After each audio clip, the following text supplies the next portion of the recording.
আজি ভাৰতৰ স্বাধীনতা সংগ্ৰামী বিৰছা মুণ্ডাৰ জন্মজয়ন্তী 150 সংখ্যক জন্মজয়ন্তী উপলক্ষে সোণাপুৰৰ নৰটাপুটো বিৰছা মুণ্ডা দিৱস পালন কৰা হয়।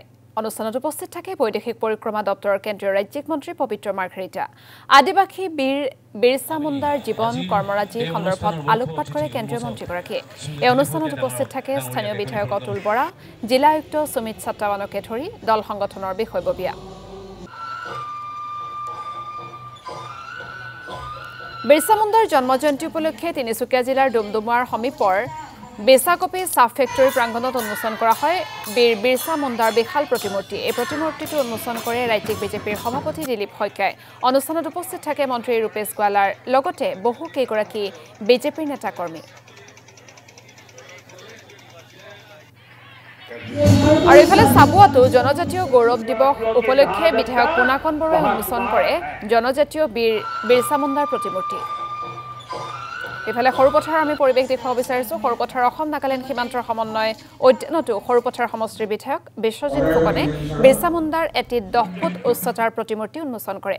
অনুষ্ঠানত বিধায়কগৰাকীৰ লগতে উপস্থিত থাকে সদৌ অসম চাহ জনজাতি ছাত্ৰ সন্থাৰ সভাপতি ধীৰাজ গোৱালাৰ লগতে সৰুপথাৰ সমজিলাৰ আয়ুক্ত আৰু বিভিন্ন দল সংগঠনৰ বিষয়ববীয়া।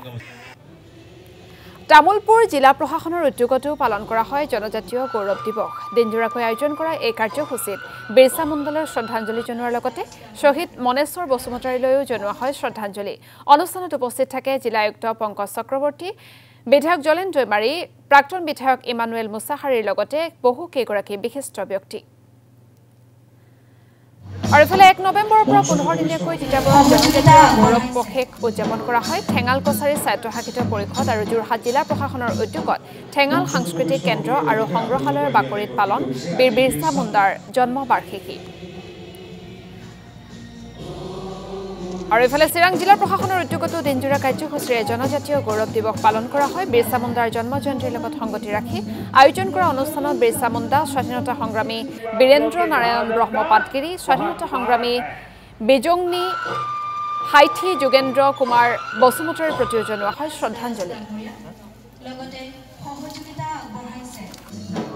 আজি বৃহত্তৰ সোণাপুৰবাসী ৰাইজৰ সহযোগত জিলা প্ৰশাসন সকলোৱে একত্ৰিত হৈ আজি আমাৰ বিৰছা মুণ্ডাদেৱৰ এই 150 সংখ্যক জয়ন্তী উদযাপন কৰিছে। আমাৰ ভাৰত মাতৃৰ অমৃত সন্তান, অন্যতম শ্ৰেষ্ঠ সন্তান বিৰছা মুণ্ডালৈ সমগ্ৰ জাতি জনজাতি ধৰ্ম সকলো নিৰ্বিশেষে আহি একত্ৰিত হৈ এক সুন্দৰ আমাৰ এই পৰিৱেশ, আমাৰ পাহাৰৰ পাদদেশত ইয়াৰ মূলত জনজাতীয় আমাৰ ভূমিপুত্ৰসকলৰ উপস্থিতিত সকলো জাতি জনগোষ্ঠী একত্ৰিত হৈ বিৰছা মুণ্ডাক স্মৰণ কৰিছে। জিলা প্ৰশাসনে আমাৰ স্থানীয় ৰাইজৰ সহযোগত এই অনুষ্ঠান আয়োজন কৰিছে আৰু ময়ো ইয়াত উপস্থিত হৈ বিৰছা মুণ্ডা পুষ্পাঞ্জলি দি প্ৰণিপাত কৰাৰ লগতে কেন্দ্ৰীয়ভাৱে আয়োজিত অনুষ্ঠানত যিটো অনুষ্ঠিত হৈছে তাত নৰেন্দ্ৰ মোদীদেৱে সমগ্ৰ ৰাষ্ট্ৰক সম্বোধন কৰিছে। নৰেন্দ্ৰ মোদীদেৱৰ সেই ভাষণো আমি সকলোৱে সমগ্ৰ ৰাইজে আজি একেলগে শুনিলো। ভাৰতৰ বিভিন্ন প্ৰান্তত হাজাৰ হাজাৰ এনেধৰণৰ সভা অনুষ্ঠিত হৈছে য'ত বিৰছা মুণ্ডাক ভাৰত চৰকাৰ তথা ৰাজ্য চৰকাৰৰ সহযোগত শ্ৰদ্ধা জনোৱাৰ লগতে এই দিৱস উদযাপন কৰাৰ লগতে প্ৰধানমন্ত্ৰীৰ কথাও আমি শুনিলো। কিদৰে বিগত 11 বছৰে আদিবাসী সমাজ বা আমাৰ জনজাতীয় সমাজৰ প্ৰতি কিদৰে কেন্দ্ৰীয় চৰকাৰ তথা নৰেন্দ্ৰ মোদীদেৱৰ